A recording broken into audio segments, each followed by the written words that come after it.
오바댜 1장 1절.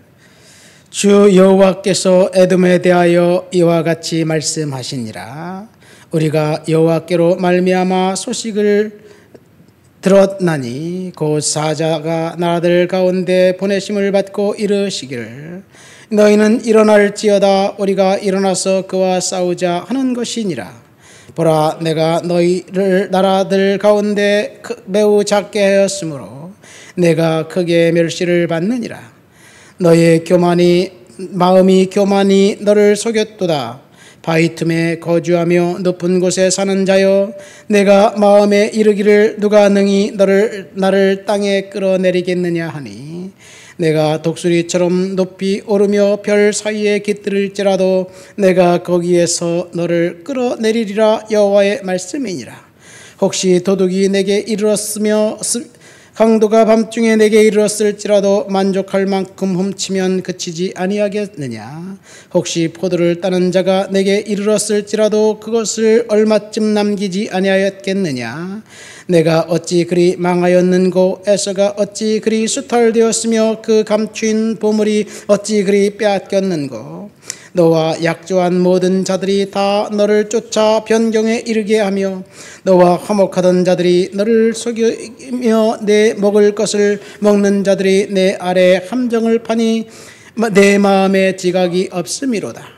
여호와의 말씀이니라. 그날에 내가 에돔에서 지혜 있는 자를 멸하며 에서의 산에서 지각 있는 자를 멸하지 아니하겠느냐.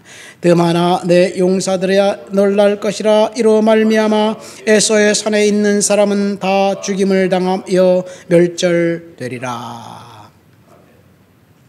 오바댜 선지자가 에돔에 대한 심판을 선언하고 있습니다.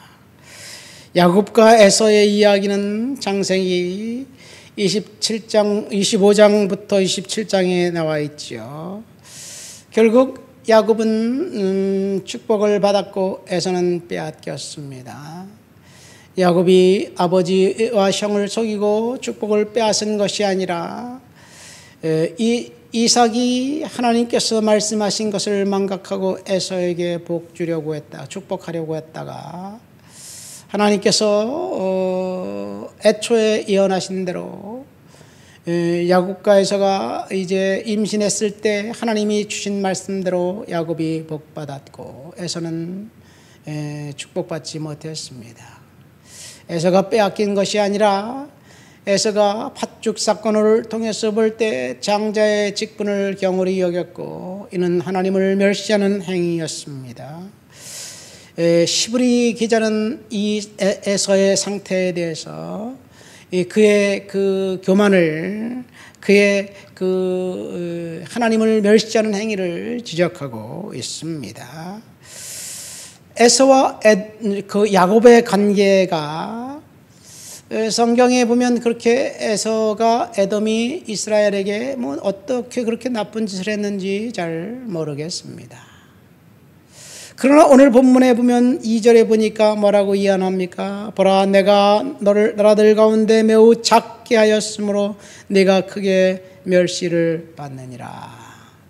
하나님이 에돔에 대한 준엄한 심판을 경고합니다.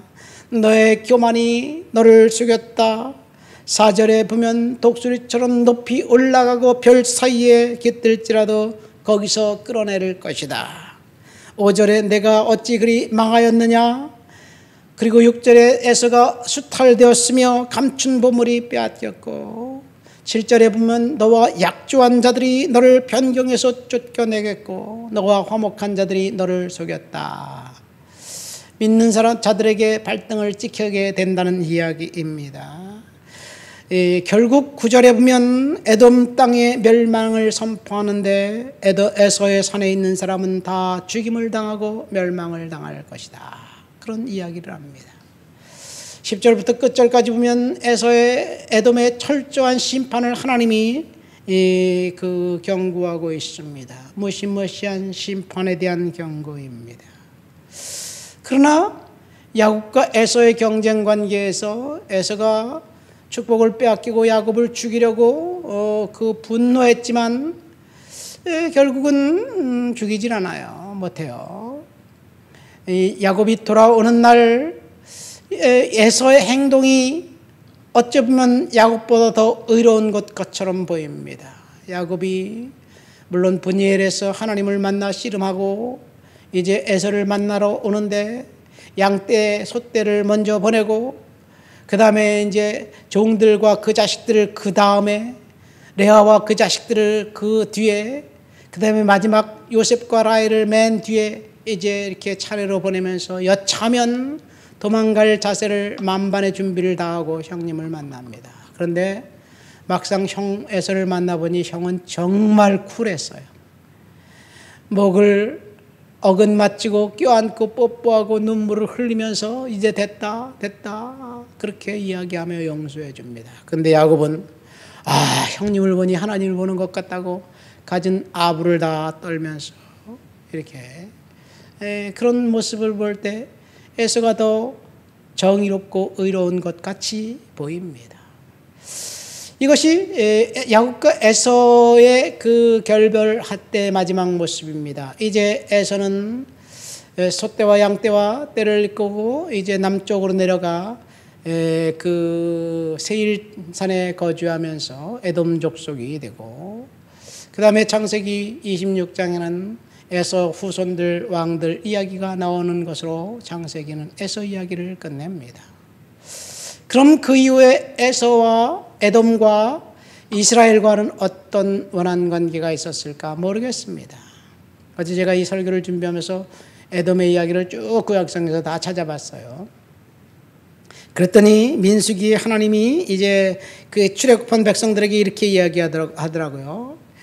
이 에돔의 너는 에돔 사람을 미워하지 말라.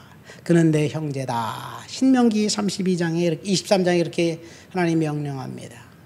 그러고 보니까 모세가 이스라엘 백성들을 이끌고 광야로 지나갈 때 에돔 지방을 지나가려고 에돔 왕에게 사신을 보냅니다. 우리가 당신 땅을 지나가겠습니다.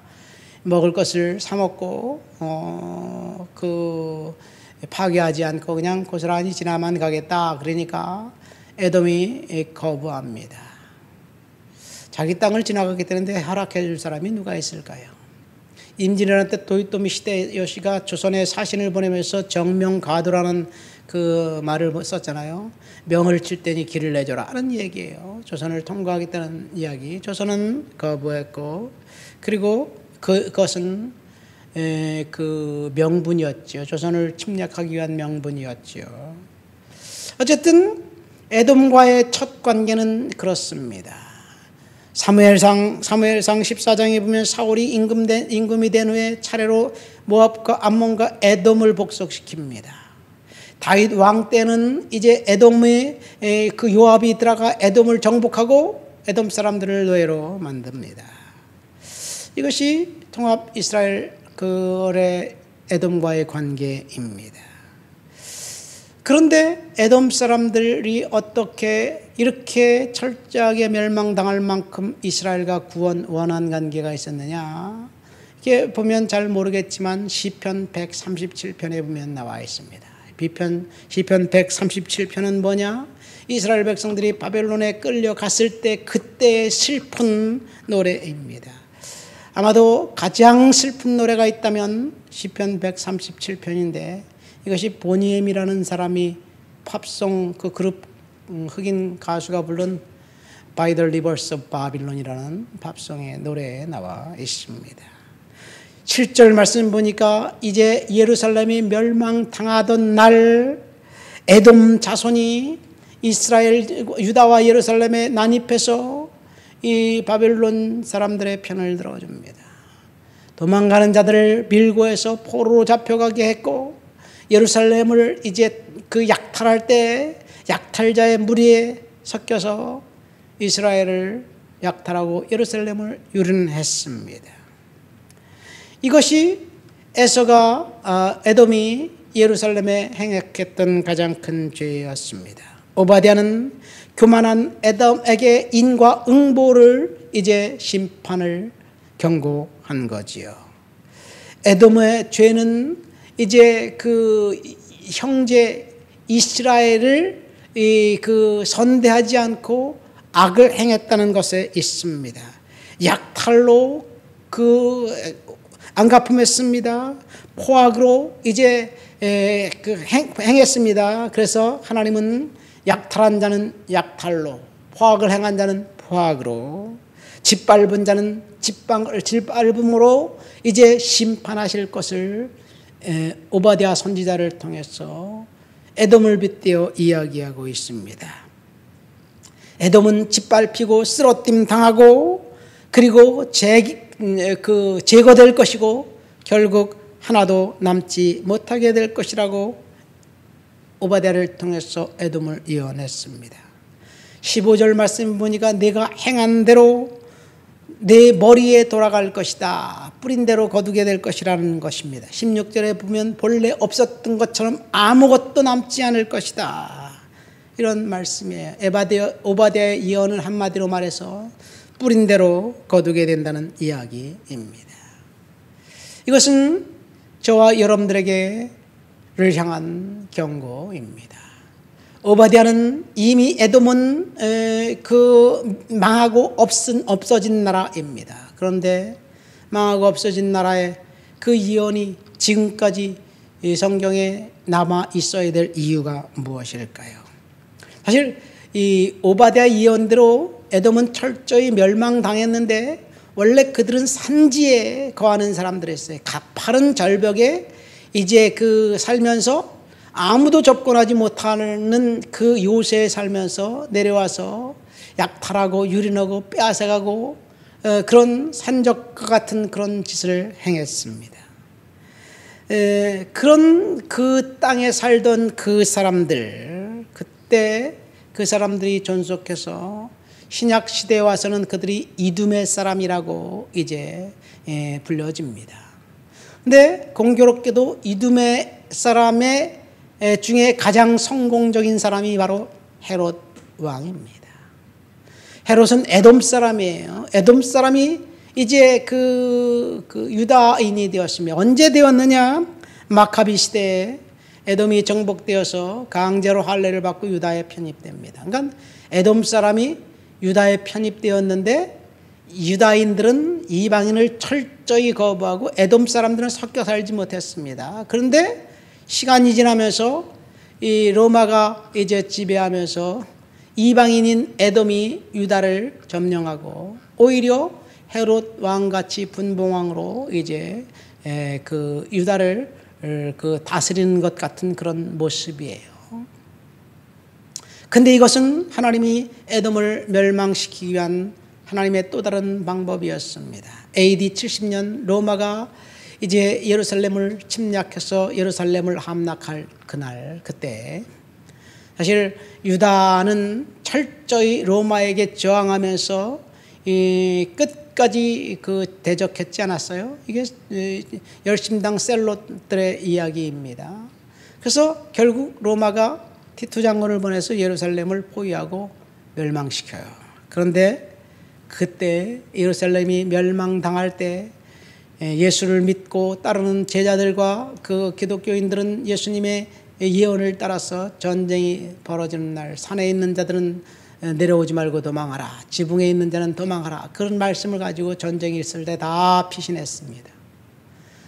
그리고 유다인들과 그 에돔인들이 남았는데 공교롭게도 에돔 사람들이 이 예루살렘을 지키려고 끝까지 사수하고 방어하다가 한 사람도 남김없이 철저히 로마에게 멸망당합니다.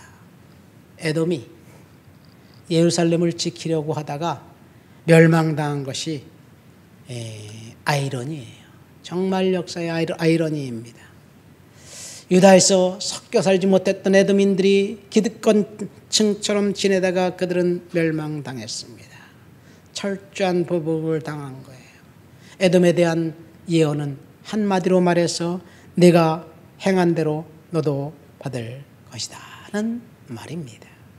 오늘 아침 우리는 오바댜 선지자를 통해서 에돔에 대한 심판을 이야기를 드렸습니다. 에돔은 뿌린 대로 거둔다는 이야기예요.